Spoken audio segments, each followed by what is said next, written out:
Well, hello everybody. Today we're going to go ahead and demonstrate a patient assessment of the trauma patient. So I'm going to show you my systematic approach, which is really exactly the same as the approach that we've taught you in our assessment lectures and that you'll be practicing throughout the semester. So the big thing to remember is that your assessment starts before you even touch the patient. So I'm out here on a nice warm afternoon. I'm comfortable in a t-shirt. I'm not too worried about hypothermic sort of conditions for my patient, and I want to know what's going on. So I'm part of a search and rescue team today. We've been called out for an injured hiker just off the trail up to Tram Tower 1, and he needs assistance. So I don't really know much about the mechanism of injury. I know that it was enough to hurt his ankle, so I'm going to put it right in the back of my mind to consider whether or not I need to protect his C-spine. I also want to find out if we know there's more than one patient, and I want to ensure that I have enough equipment to protect myself in the environment and to protect myself from the patient in case there's any blood or other body substances. So once I have all of that prepared, I'm going to go ahead and go into the field. Oh, so glad you're here. I hurt my ankle. I was walking around in these dress shoes out here in the wilderness, and I hurt my ankle. All right, sir. Well, my name's Dane. I'm a wilderness first responder. Right. Do you mind if I help you out today? I hear that's some good training. No, let's do that. Okay, yeah, I'm part of the search and rescue team here. So can you tell me exactly what happened? Yeah, I was coming down these boulders, and this Sandias had these ball-bearing granite slippery stuff, and man, I got these dress shoes on, and I slipped. Look at them, they're like slippers. So already I can make a few assessment points without putting my hands on the patient. He's able to talk to me, he can make full sentences, so I know that his airway is open and that he's breathing okay.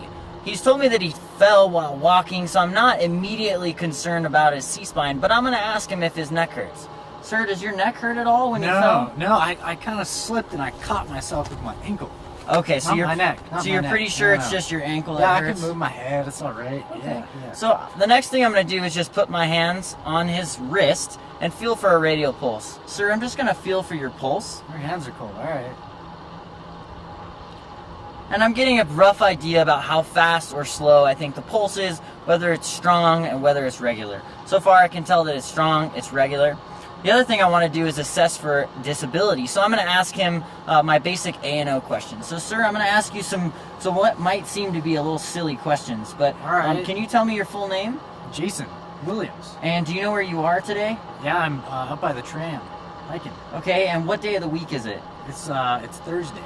Okay, and he already explained to me what happened just before the injury. So now I've worked through my A, B, C, D, and I'm now onto my E. That's going to be environment and exposed.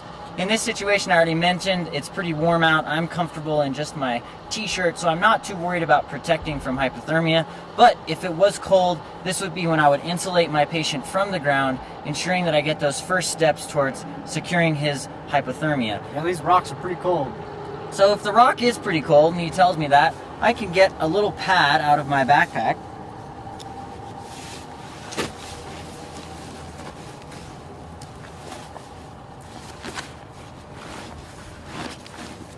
And just this amount of insulation is really going to help us out a lot.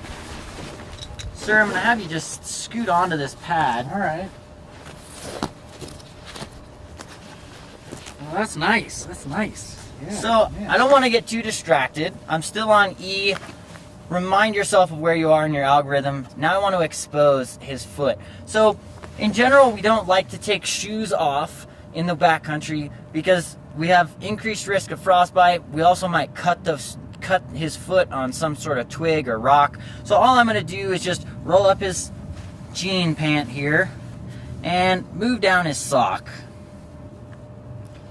And what I can see is that there's no major bleeding. I can see that there's a bit of a deformity. I'm pretty worried about his ankle. So I've noted that I need to address this ankle at some point in time. But for me, at this point in my assessment, it's not an immediate life threat. So I want to get a better picture of everything that's going on. In the case of a trauma patient, I'd like to move straight from my primary assessment, which I just completed, my A, B, C, and D, and E, into a head-to-toe assessment.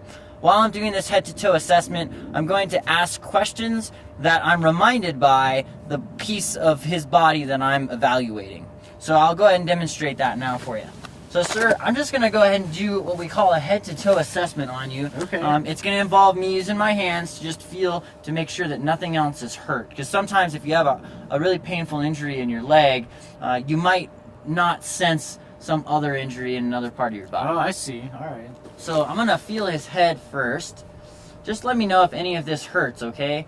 Did you hit your head? No, Did you lose consciousness at all? No, I just came down on my foot. Okay. Yeah. And are you having any problems seeing? No.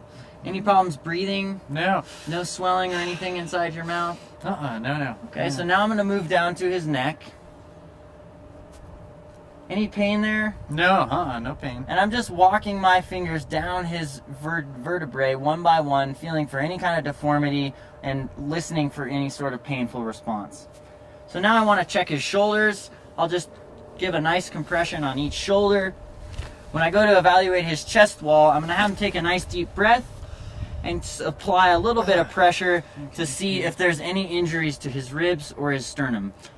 Sir, are you having any chest pain? No, that felt fine. So again, I'm using the body parts that I'm evaluating to remind me of good relevant questions. How about any trouble breathing?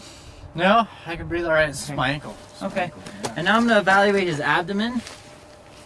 I'm going to palpate his abdomen. All four quadrants. Sir, do you mind if I look at your abdomen? No, go So we're just going to look to make sure we don't have any bruising. Looks like no bruising. That's great. Now I want to check for the integrity of his hips. Instead of rocking the hips, I'm just going to put my hands on his, what we call iliac crests, the hip bones more commonly, and press inward. I don't feel any instability. He doesn't report any pain. Now I'm going to move into his lower extremities. Sir, I'm just going to feel this injury, or sorry, this leg, and I want to be aware don't go of too where much the lower. ankle is. See, he's already reminding me himself. So I'm not going to push too hard on that thing. It's okay to feel just gently around to see if you feel any what we call crepitus. But the most important thing is to observe for any open fracture and any really significant swelling.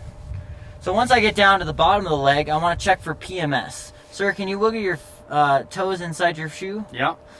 Can you feel me tapping? Yeah, but don't tap too hard. Okay. Now I'm going to move over to the other leg. I can feel for a pulse here, ideally not through the sock. Can you feel me tapping? Yeah. And can you wiggle your toes inside there for me? Great. The only thing I have left are his upper extremities. Feel for a pulse again. Can you squeeze my fingers? And can you feel me touching you? No numbness or tingling? No. Same for the other side. Once I've done my head to toe, I've evaluated that all I have is really to deal with the ankle injury. I still want to not forget to get my vital signs and my patient history to complete my exam. So I will go ahead and get a blood pressure if I have a blood pressure cuff and a stethoscope. I would like to get an accurate respiratory rate to ensure that he's not having any breathing problems. A heart rate is always a great thing to get right off the bat and reassess for a more accurate count. I also want to check his skin for temperature and color and moisture. Once I have all my vital signs, I can ask him my sample history and the OPQRST for that injury. So I'll start with my sample history. So far, my signs are that he has an ankle injury to his left foot. He's complaining of pain, and I see a little bit of deformity along with some swelling. He's complaining of pain as well. About your allergies, sir, do you have any allergies to medications? No. How about any medications that you take regularly? I take Claritin for seasonal allergies. Okay, so you take that for your seasonal allergies. Yeah. Is there anything you see a doctor regularly for? No. Any past medical history? No. Okay, so I you had my appendix out a couple years ago. Appendix out a couple years ago, but no problem since then? No. Okay. What about your last oral intake? When did you eat or drink last? I had breakfast. I've been out here for quite a long time. Yeah. Okay. I've been out here for a while. Okay, so he's been out here for a while. Now I've been able to assess for a possibility of some dehydration. If I have some fluids, even warm fluids, hopefully with a little bit of sugary substance in them, I would go ahead and administer those as well while I'm talking to the patient. How about what was going on with the day? Did you feel light at all before you tripped and fell, or was it just that the ground kind of gave way underneath your dress shoes?